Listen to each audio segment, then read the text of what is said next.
What's going on, YouTubers?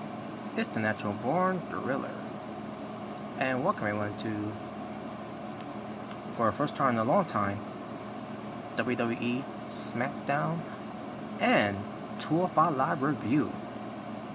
Two shows from March 12, 2019.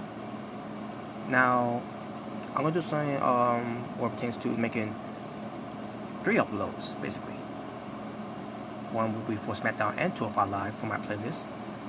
The other one will be for the SmackDown Live playlist, and then the 205 Live playlist, basically. So, just let you all know that, basically. So, and what being said, let's start off first. WWE SmackDown Live Review, the show from March 12, 2019. They were at Dayton, Ohio. Your commentators were Tom Phillips, Byron Saxton, and Corey Graves. Before I get to SmackDown itself, let me first talk about the whole thing with pertains to their WrestleMania build-up, because I think this I think they're doing a good job, or should I say a decent job of building up for WrestleMania for SmackDown. Better than Raw, basically. But at the same time, we don't know what direction Asuka's going to be, what pertains for her being a SmackDown Women's Champion, who she's going to face and all that, because there were rumors there was going to be Lacey Evans, even though Lacey Evans hasn't even had a match, or she did, it's just a walkway and all that, which is it's so stupid the way they do it too. And she doesn't record a promo and all that, no signs whatsoever. We don't know what they're going to do with Lacey Evans when we get to it. But we don't know also what they're going to do with Mandy Rose and Sonya Deville, where they're teasing some dissension between the two. We don't know what they're going to be doing what pertains to the Iconics, because the Iconics they were on the show, what pertains to Sasha Banks and Bayley, who were the tag team champions for the women's divisions, that they haven't even shown up on SmackDown, and where pertains to them being the SmackDown, where pertains to them being the women's tag team champions. And they're not doing, they're not giving us any clear directions where pertains to Rusev and Shinsuke Nakamura, which is fucking disappointing for me, where pertains to Shinsuke Nakamura, who actually won the Royal Rumble, ends up being at WrestleMania for the WWE Championship, one for him to be an afterthought this year. Fucking disappointment. And I hope he leaves too, so I could be done watching the show too as well. But at the same time, you got Dan Bryan, who's the WWE Champion, which, by the way, at least Dan Bryan being WWE Champion, at least I got my run. It was a good enough run for me. But once he's no longer WWE Champion, I'm done. Too. Basically, what I'm waiting for at this point now is when Nakamura's contract is gonna be up. That's what I'm waiting for. And it pertains to Andrade Cien Almas and Zelina Vega, what they're gonna do with them, and also pertains to R-Truth and Carmella, and what's gonna happen with Samoa Joe, Rey Mysterio Jr. We already know what's gonna happen with Randy Orton and AJ Styles, but I'm not happy about that either. But the way they're doing the storyline, I'm actually feeling better about that now, based on how they did it. And who else on SmackDown you're gonna be featured on WrestleMania, or maybe some of them is not gonna even be featured on the main show of WrestleMania. Maybe they'll be featured on the pre-show. Basically, the bottom line, folks, is that WWE has not been doing a very good job at all of the talents that they got on the main roster. Because we don't know what they're going to do with them when WrestleMania comes up. Especially when it pertains to the NXT call-ups. What are you doing with Heavy Machinery? What are you doing with Nikki Cross? We don't know Ross Sullivan. He's going to be. We don't know when he's going to come back after he's going through some treatments of talent in his panic attack or anxiety attack, whatever. Lacey Evans. I already talked about her. We'll wait and see what they do with her though. But other than that, who else can you say that they got plans for at WrestleMania?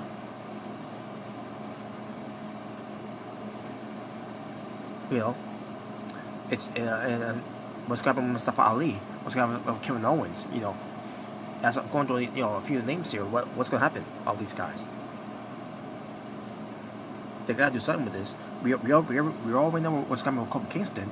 there's a story here that this man is screwing over Kofi Kingston on purpose, for the fans to ask and plead more that they want basically this man is like telling the fans how badly we want Kofi Kingston to be in this in this main event spot at WrestleMania for the WWE Championship, and they want it so badly, even when if they had to chant Kofi during a triple threat match from WWE's Fastlane for the WWE Championship,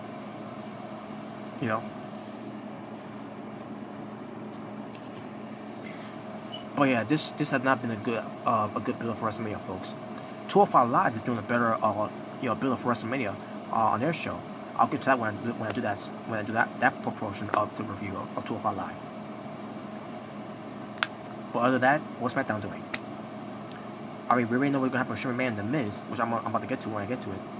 But like seriously, what's going on here?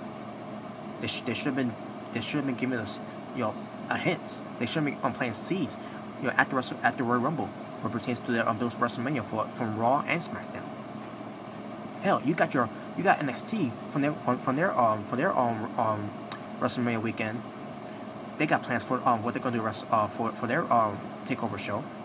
They build up their shows for that one. But what's WWE main rosters doing? What the fuck are you waiting for? Why are you wasting time? Quit stalling, stop hesitating, and do something. Because this is pathetic. It's ridiculous. It's despicable. And it's unwatchable. You're supposed to be on WrestleMania mode. You're supposed to be on the road to WrestleMania. You're supposed to be building up WrestleMania. And you're not doing any of that. It's a damn fucking shame. But that being said, let's get into SmackDown, shall we? So the show opened up with Shane McMahon coming out there. He had the best in the world trophy in the ring. That stupid piece of plastic trophy. Shane McMahon brings in the ring announcer because the ring announcer didn't announce Shane McMahon. So Shane McMahon tells the ring announcer and whispers in his ear to announce him again, and he announces him as Shane McMahon, the best in the world. And then the fans boo, and Shane McMahon basically tells him no, that's not good enough. Grabs him by the tie and is like say it again, say like you mean it. And then he says it again, he means it this time. And then Shane McMahon grabs him again, this time by here, by the face, and then he's like, say it with emphasis. And he's like, ladies and gentlemen, the best in the world, Shane McMahon. And then Shane McMahon's like, good job. Shake his hand, and they say, now get out of here. By the way, Greg Hamilton, the ring announcer, by the way, for SmackDown. Shane McMahon, this is what he said, what he did to The Miz. He attacked The Miz because he's sick of him, sick of all the people that's in his life.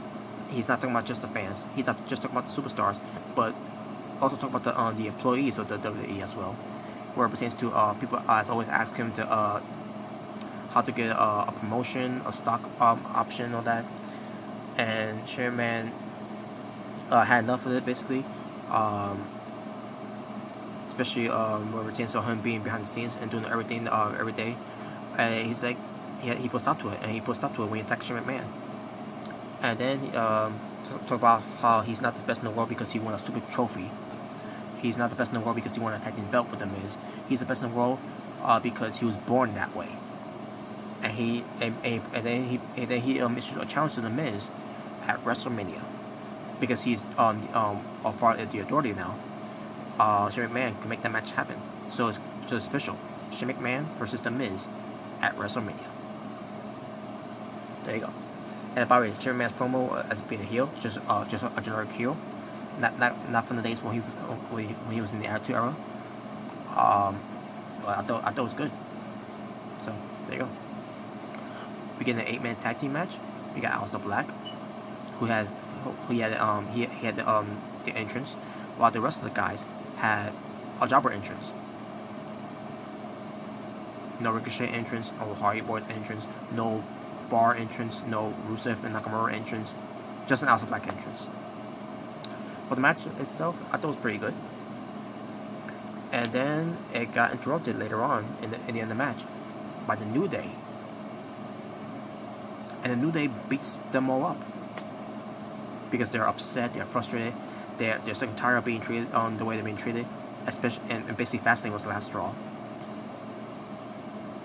Whatever. And basically the match ended in no contest because the New Day interfere. We go backstage and we see the Usos cutting the promo to the tag teams that that basically got beaten up by the New Day. Representation of the Bar, Rusev Nakamura, Aleister Black and Ricochet, and then they point out the Hardys, and that's the rumor match, folks, for WrestleMania.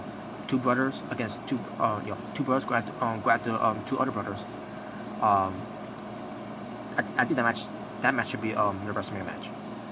The Usos versus the Hardy Boys. That will be a very good match. But basically, they cut a good promo, by the way, the Usos, and they ended by saying, "Welcome to the Uso Penitentiary." Then we get to my favorite promo on the show. Randy Orton, he comes out and he says, the house that AJ Styles built. He says, he doesn't understand is that in 2002, where AJ Styles was wrestling for $10 in a high school gym, while Randy Orton made his WWE debut on that year, which is true. And then in 2004, AJ Styles was shaking hands and his opponents in bingo halls, mentioning Ring of Honor basically, while he became the youngest champion. But he didn't mention him wrestling against Chris Benoit. I was expecting to say so, but but we all know how he became World Heavyweight Champion. He beat Chris Benoit, but WWE doesn't want to acknowledge that. So, but he said in 2006, AJ Styles was was getting a tan with Dixie Carter. Basically in his time in TNA, getting a tan with Dixie Carter, while he faced Undertaker at WrestleMania. If I remember, Randy Orton wrestled Undertaker WrestleMania in 2005, not 2006. Just saying. He should say he wrestled for the World Championship. But whatever. No, actually, I think he did say 2005. My apologies, folks. I think he said 2005. My fault. And then he said in 2006, 2007, 2008, 2009, 2010, 2011, 2012, 2013, 2014, 2015. Basically, he said he was here being a champion, and AJ Styles this wasn't even AJ Styles' house that this wasn't the house that AJ Styles built. Basically, he said this is the house that Randy Orton built, and then AJ Styles comes out. He comes out and tells Randy Orton that someone who looks down on indies, basically the indie wrestlers. He did follow his career closely, basically following AJ Styles' career, which I doubt that, by the way, folks, because it's WWE scripting all these for Randy Orton to say this and all that. So, but maybe he did. Maybe I could be wrong. But anyways, but Styles says that he did came from the indies and he's proud of it too. Damn right he should be. Damn right AJ Styles should be damn proud of it, because he said, he and basically saying that he's heard it said that guys like Randy Orton were made from his world. They were built for WWE, and said that that's good because guys like Orton will never have made it into his world, especially not with a knockoff Diamond Cutter. Basically, saying that his RKO is a knockoff of the Diamond Cutter, which is true, but still, it was funny the way he mentioned that too. And then Orton fires back at Styles by saying, Styles, if he or anyone of his indie pals ever ripped off anyone, it was the Too Sweet sign. Too sweet. And I'm saying to myself, touche, but at the same time, the guys that did this, Too Sweet, NWO, basically, DX, basically the Clique, they gave him the blessing. They gave Bullet Club the blessing to do this. the Bullet Club were endured by got the endurance and the blessing from the NWO, the clique, whoever, to give them this, to let them do this. So I'm getting sick and tired of WWE and anyone else that's saying that, oh, Blue Club put them off, when in reality they give them the blessing to do this. But AJ Styles says, backstage, he is that Randy Orton is surrounded by his indie pals, the indie wrestlers, that guys like a Daniel Bryan, a Samoa Joe, a Finn Balor, Andrade Cien Almas, who else do I put in there? That, a Ricochet, an Aleister Black, a Johnny Gargano, a Tommaso Ciampa. What else could I say in there? Oh yeah, Evan Bourne, Matt Sydal, but at the time Evan Bourne. Xavier Woods, he was known as Consequences Creed back in TNA. The point is, Randy Orton has been surrounded by these indie wrestlers that are now in WWE. The same indie wrestlers that these fans will shit on the indie scenes, will shit on the indie wrestlers, that will shit on anything that involves independent wrestling. And now here are the same indie wrestlers that are now in WWE. At the end of the day, folks, it's fucking wrestling. These indie guys, they're still wrestlers at the end of the day. So you could say, your clever lines by saying indie wrestlers, indie darlings, internet darlings, or vanilla midgets and all that, whatever. I don't give a fuck. At the end of the day, they're fucking wrestlers at the end of the fucking day. Doesn't matter if they are physically fit wrestlers. Doesn't matter if they do stuff that they do in the indies, and they finally get to the WWE and they do something to show them how good they could be as indie wrestlers. At the end of the day, they're wrestlers at the end of the fucking day. So you can also say, these indie wrestlers, these jobbers and all that, all these terms you could throw in there, doesn't fucking matter. They're in WWE, and they finally make it to the WWE and making a name for themselves. No matter how WWE keeps changing them, their appearances or their gimmicks or whatever. They still made it to the WWE because they earned their right to be in the WWE. I don't know, they, in my opinion, they deserve better to be in WWE, but they want to go there. They chose to go there. And you know what? If it makes them happy, fine. Then they should go there. But it's frustrating that WWE is not treating them to the full potential. So yes, all the indie scenes that the you fans been crapping on, they are now in WWE. And they're trying to make the WWE better, but so much gets in the way to not make it better, because they're being held back to show the people how great they can be in the WWE. All these great wrestlers from the indies, they can showcase how great they can be in the WWE, but the WWE will not allow them to do that. And I don't get it. I do not understand why they won't let them do that.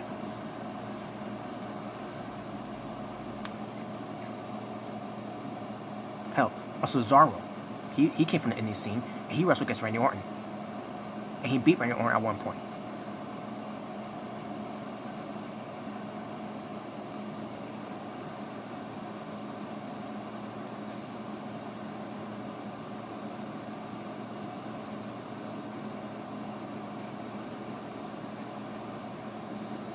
So I think it's about time that you fans start giving these indie wrestlers and the rest of the indie scenes that they're giving you the opportunity to show how good of a wrestling show they can pull out of whatever promotion they're at.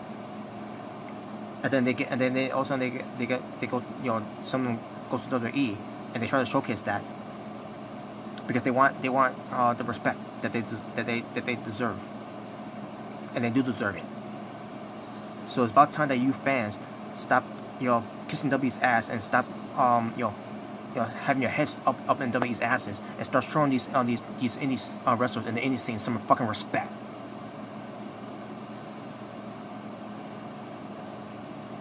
Because at the end of the day, they're still fucking wrestlers. Doesn't matter if they're wrestling for a WWE, if they're wrestling for a WWE or not, they're still wrestlers.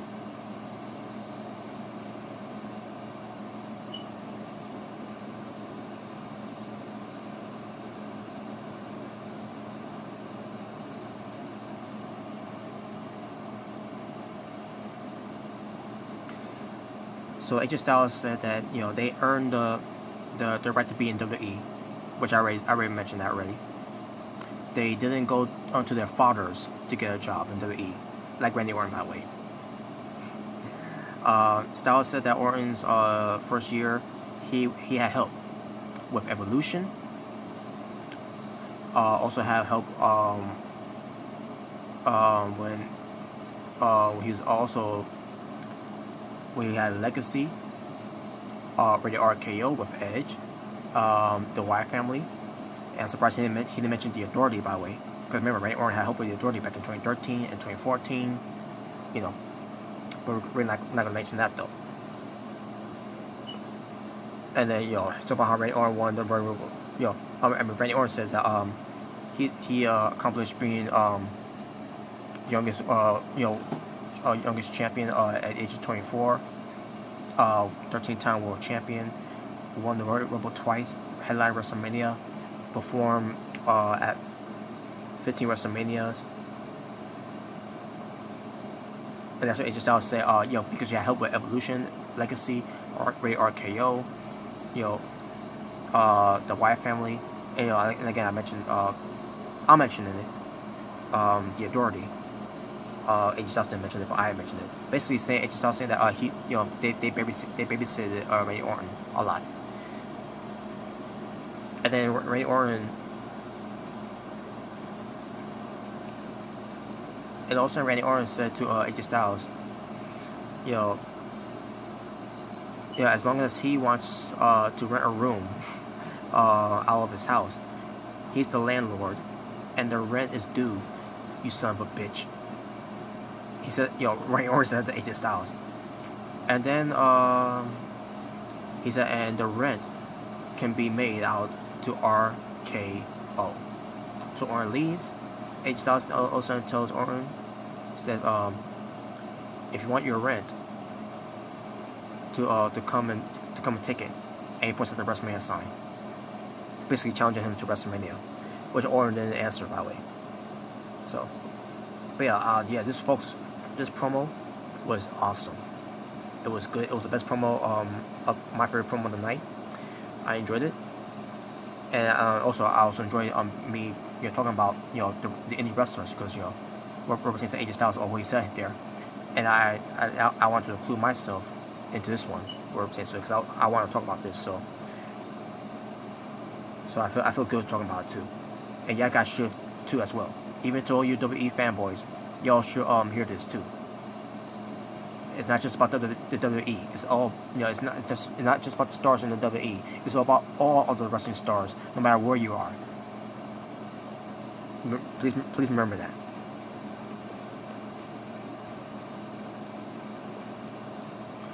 We get to a non-title match between SmackDown Women's Champion Asuka versus Sonya Deville, being accompanied by Mandy Rose. And match itself, I thought it was decent. Mandy Rose was trying to get involved, but she ended up getting baseball slide by Asuka. Mandy Rose got was getting back up, and Sonya Deville was on their apron. Mandy Rose was grabbing the ring skirt, and she and then Mandy Rose the ring skirt ends up having her tripped, and basically the way that was done with Sonya Deville, that looked like that the ring skirt made her look like she fell. No, basically I wouldn't say she fell, but she kind of tripped basically. And then Asuka goes after Sonya Deville and gets Sonya Asuka lock. Sonya Deville couldn't get out of it, so she taps out. And that was in that match.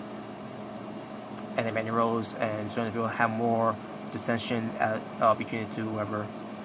Mandy Rose keeps walking off, and Sonya Deville was looking disappointed. Yeah, I don't know what they're gonna do with that yet, but I guess they're gonna break them up. Even though we need more women's tag team, but we're gonna break them up though. Speaking of women's tag team, get the Iconics. They talk about how they want the women's tag team titles, but except that Sasha Banks and Bayley doesn't even show up on SmackDown. So they basically let them know that we're here on SmackDown, so come find us now, right?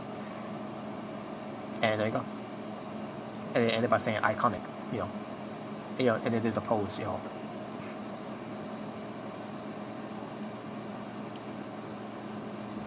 Alright, Becky Lynch comes out. She comes out with a crutch.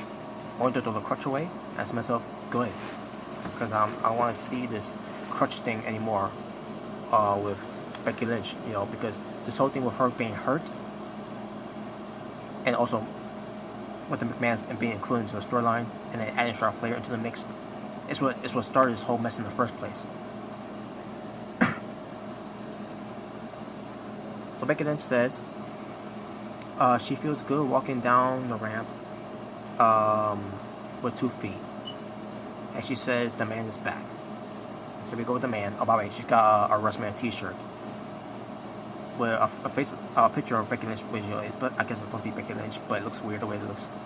And it says Wrestle, and then the 3 letters M-A-N was highlighted. Man. Yeah. WrestleMania.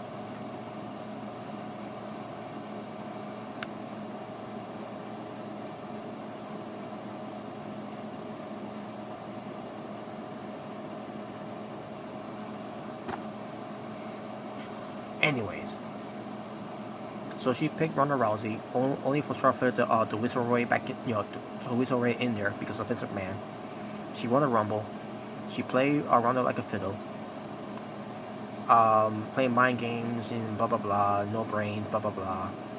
And she says at WrestleMania it's time for the Queen to step down and for the man to take over WrestleMania as the women's champion, blah blah blah. I mean, the promo was good though. From Becky Lynch, the delivery was good, but it's just like the man thing, it just threw me off. Charlotte Flair comes out. I didn't care for her promo. Moving on. I don't care. Fuck what she has to say. I'm sick. I'm done with Charlotte Flair's promo, and I don't want to read it anymore. I'm done with her. But she was carrying herself seriously now, based on how I seen it. But I just don't care. I just don't care for her promo anymore. Her promos are garbage. Moving on. Rey Mysterio Jr. and R-Truth being accompanied by Carmella versus Andrade Cien Almas being accompanied by Zelina Vega and his tag team partner, the United States Champion Samoa Joe in the tag team match. Match itself, it was decent. In the match, Samoa Joe got pinned by Rey Mysterio Jr. After the match, Samoa Joe lost control. He attacks R-Truth, attacks Andrade Cien Almas. I guess they're teasing a match between Samoa Joe and Rey Mysterio Jr. at WrestleMania for the United States Championship because Rey Mysterio Jr. has never been United States Champion. And I think I may have said this before in the past, either from my channel or from Mr. Ricky J21's channel, where it tends to be Asylum. If I said that Rey Mysterio Jr. was United States Champion before in WWE, I apologize. Scratch that. I stand corrected. He was never United States Champion in WWE. Just want to make that correction if I did ever say that in the past. But yeah, this is going to lead to Rey Mysterio Jr. and Samoa Joe at WrestleMania. If that's the case, then good. Anyone but Cena. Because I do not want to see Samoa Joe versus John Cena.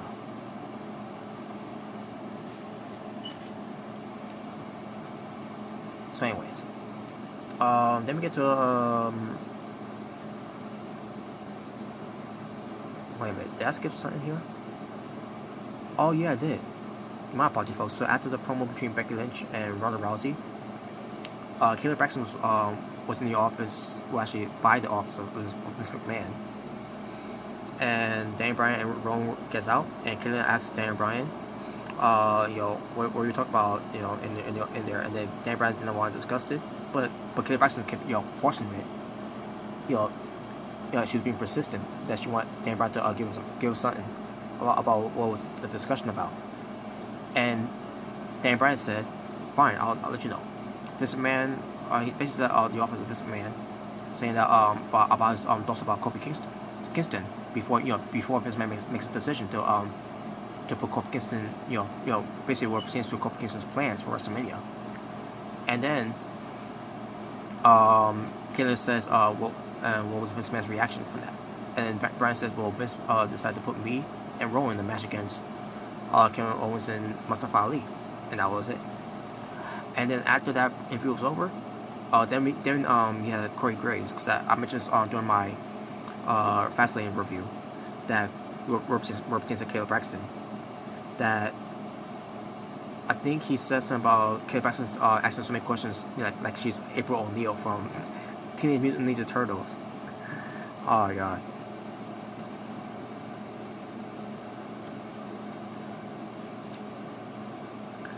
So there you go. That was the reference I want to talk about. Because I thought it was on Fastlane, but I just remember it was actually on SmackDown. So. Alright, so Kevin Owens and Mustafa Ali versus Dan Bryan and Rowan. Match itself, pretty decent. Nothing but decent matches on the show, folks. But I still enjoyed it. I still enjoy some wrestling matches here though. But Rowan won with the Iron Claw Slam onto Mustafa Ali and got the 3 count in the win. So there you go. Alright, Vince McMahon comes out. And he calls out Kofi Kingston, and then New Day comes out with him, Big E and Xavier Woods.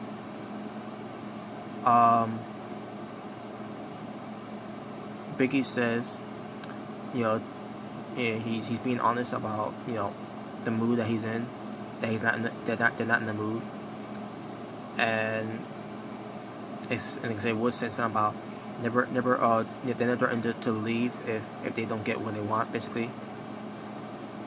Basically they're like, give me what we want. That's okay. They didn't do that. Basically they're putting on Kofi Kingston of him being there for 11 years. He deserves it. But this man doesn't think he deserves it. And then Big E was like, listen to the fans, man, blah blah blah. And and then this man is like, his ego is he's justifying how big his ego is, wherever Vince said that, wherever. And basically, this man's argument is that Kofi Kingston doesn't deserve to be in the WWE Championship picture. And then Big E was like, WWE fans, demands it, that they, listen, and basically say, listen to them. Yeah, good luck with that, by the way. This man doesn't listen to the fans anyways. And then, but basically the fans were trying for Kofi, and this man was like, he really wished that Kofi Kingston deserves this, but he keeps telling him he doesn't think he deserves it. He understands he's been there for a long time. He's been impressive. He's been awesome lately. He's been incredible when it pertains to him being in the Gauntlet match and then from the Chamber match of his performances. And he says, you will go to the Hall of Fame, but not by yourself. You'll be going in there with the New Day. And that's the problem I have, folks, where it pertains to Kofi Kingston being the New Day. I would love to see Kofi Kingston in the Hall of Fame one day in WWE, but as long as it's not involved with there's no New Day garbage. I wish he was never part of New Day in the first place, but. And then this man said, where it pertains to Dan Bryan. Dan Bryan made a piece of argument that Kofi Kingston is awesome, but he's a good B+ player. Basically, the same B+ player storyline that they went with Dan Bryan back in 2013. Same old shit, folks. Yeah, nothing new and fresh in 2019. So Kofi Kingston starts doing some talking. He says he's not asking for a free ride. He's not demanding a match at WrestleMania for a title, but he said 11 years he was a kid, with a dream, and that his dream came true. Well, it pertains to going to WWE and traveling all over the world, where with his family. But he also missed out a lot of things. 11 years, but without being with his family, because he wanted to prove himself that he's worthy, and that he doesn't see that he doesn't see it, but doesn't see it that way. And saying that he doesn't complain about anything, which is true. And how he shows up every week, busts his ass, for the people that's for the people that was given opportunities, like a Randy Orton, a John Cena, and then a Roman Reigns, and a few others that got it before him, and says that he even though that those guys got the opportunities before him, he never complained. Because he still loved his position, because he loved WWE, he loved being there, and the whole I'm happy to be here and all that. And he says he doesn't complain how he has been in the ring instead of with his family. He never been there trick or treating for his kids. He's never he said his kid lost his tooth and he wasn't there to be there because his son was excited because of that. Because he was doing what he was doing for his job, and that's being in the ring, because he never complained. And folks, when he's talking about all this, cutting a promo like that, he got me there. I felt emotional. I feel like the old fan of me, of Kofi King, as a former Kofi Kingston fan, I felt the old fan of me coming out of me. And basically said all he wanted is to compete on that one shot, that one opportunity of the WWE Championship. And if this man tells him, you really want that shot? I'll tell you what I can do for you. And then also Randy Orton comes out. Yes, Randy Orton comes out. And I see. This is Kofi Kingston's way to get the spot, because the same Randy Orton, because of Randy Orton's bullshit, is the reason why Kofi Kingston got that spot in the first place, back in 2009, which was 10 years ago. The whole stupid. Yeah. So okay, so he's got to go through Randy Orton, and then Samoa Joe comes out. What? And then Sheamus and Cesaro at the bar, and then Rowan comes out. And this man make an announcement for next week on SmackDown, Kofi Kingston versus all 5 of them in a gauntlet match. What? So you tell me you're gonna have Samoa Joe lose again? Oh my fucking god. So Samoa Joe, Sheamus, Cesaro, and Rowan get in the ring to go out the New Day, except for Randy Orton. And the New Day beat them all up. Now, if Randy Orton would have been in there, they probably would have gotten beaten up. But because Randy Orton didn't get in the ring, they fought them off.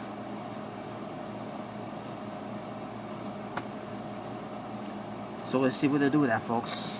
Oh my god, ridiculous. But Toma Wrestling for SmackDown.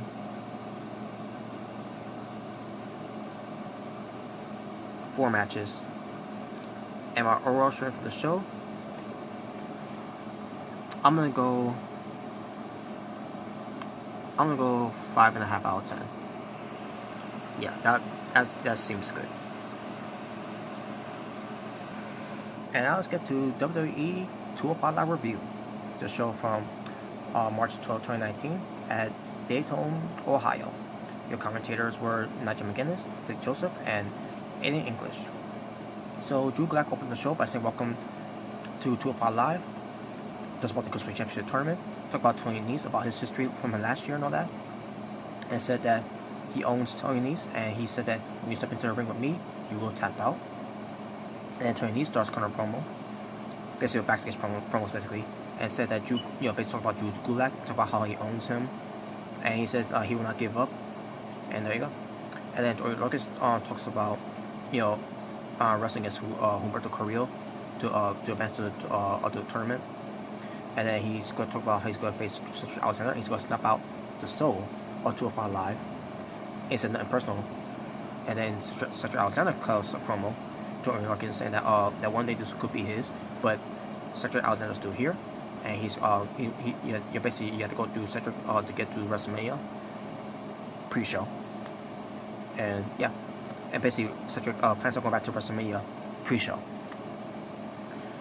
So we get Buddy Murphy, who's at home, cutting a promo, a salty promo at Melbourne. Basically, congrats on the semi-finalist, and he says whoever he thinks that's gonna win doesn't matter because they can't stop the Unstoppable at WrestleMania pre-show. Cedric Alexander versus Orton Hawkins was the first semi final match. It was a damn good match. Only for Cedric Alexander to win. Yeah. And by the way, fuck the fans for chanting Orton Hawkins that he's wearing red pants. Dummies, he's wearing red tights.